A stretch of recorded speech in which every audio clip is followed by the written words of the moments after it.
तो आप यहाँ पे देखो, मैंने ये छोटा सा एक डायग्राम बनाया है, तुमको कुछ समझाना है। देखो क्या समझाना है। सपोज दिस इज वाटर, पानी की तरह लग भी रहा है। तो देखो ये है water body and this is, I try to make it land, ये लैंड है, ठीक है।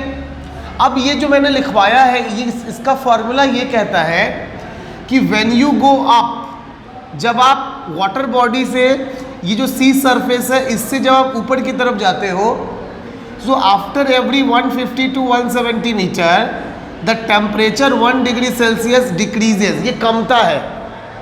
अब आप कहोगे कि सर आप उल्टा बात पढ़ा रहे हैं, ऐसा थोड़े होता है। ऊपर सन है, सन ऊपर में है, हम जितना ऊपर जाएंगे तो सन के करीब जाएंगे, उतनी तो गर्मी बढ़ेगी। और आप उल्टी बात लिख रहे हैं कि जितना ऊपर जाएंगे उतना ठंडा लगेगा, मतलब कि टेम्परेचर कम जाएगा। ये तो बात गलत हो गई, बात गलत हो गई। जब कहीं ना कहीं मैंने लिखा तो सही तो है, लेकिन लग तो रहा है गलत है ना। समझ में तो ऐसा ही नहीं आ रहा कि गलत है। अब देखो इसका आंसर मैं बता रहा हूं। तुमने देखा होगा कि ड्यूरिंग समर, गर्मी के दिनों में क्या होता है कि the temperature was very high, temperature was very high, है ना। जो सन है हमारा, it was emitting the heat very excessively, बहुत ज़्यादा हीट इमिट करता है, यानी कि छोड़ता है, जिसकी वजह से during the summer the rate of isolation it become very high. Rate of isolation, ये क्या चीज़ है तो याद रखना, रेट ऑफ आइसोलेशन बोलते हैं बाबू किसको, the heat emitted by sun, the heat emitted by sun is called rate of isolation। अगर कोई भी पूछे आज के बाद कि what do you mean by rate of isolation, तो क्या बोलोगे? The heat emitted by sun is called rate of isolation।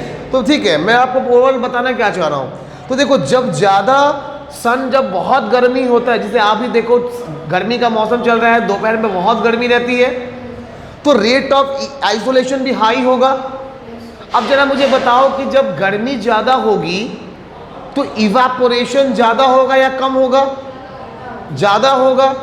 जब रेट ऑफ इवापोरेशन ज़्यादा होगा तो ज़्यादा वाटर वेपर ऊपर की तरफ जाएगा, और जब वाटर वेपर ज़्यादा ऊपर की तरफ जाएगा, वेट अ मिनट, जब ज़्यादा इवापोरेशन ऊपर की तरफ जाएगा, ठीक है, तो आप देखते हो कि ज्यादा क्लाउड फॉर्मेशन होता है ना। What is cloud formation?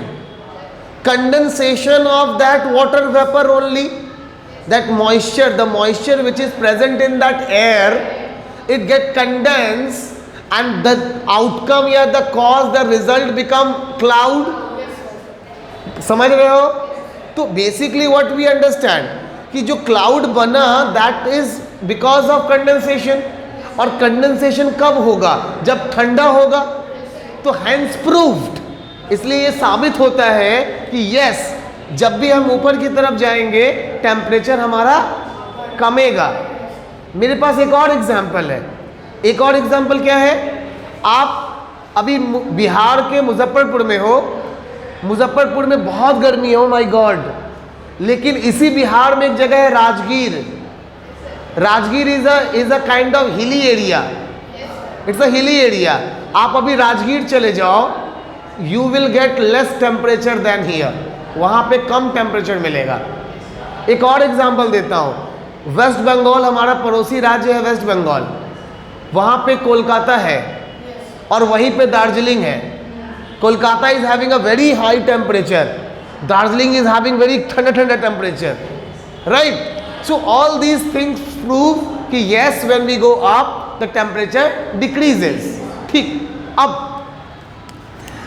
when we start digging the hole, जब आप नीचे की तरफ छेद करना, गड्ढा करना शुरू करते हैं, so after every 32 metre the temperature increases, और इसका रिजल्ट होता है कि we will get a very high temperature।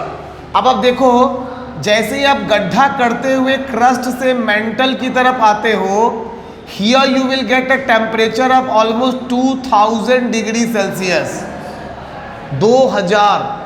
And if you started digging the same till core, this temperature will increase up to 5000 degrees Celsius.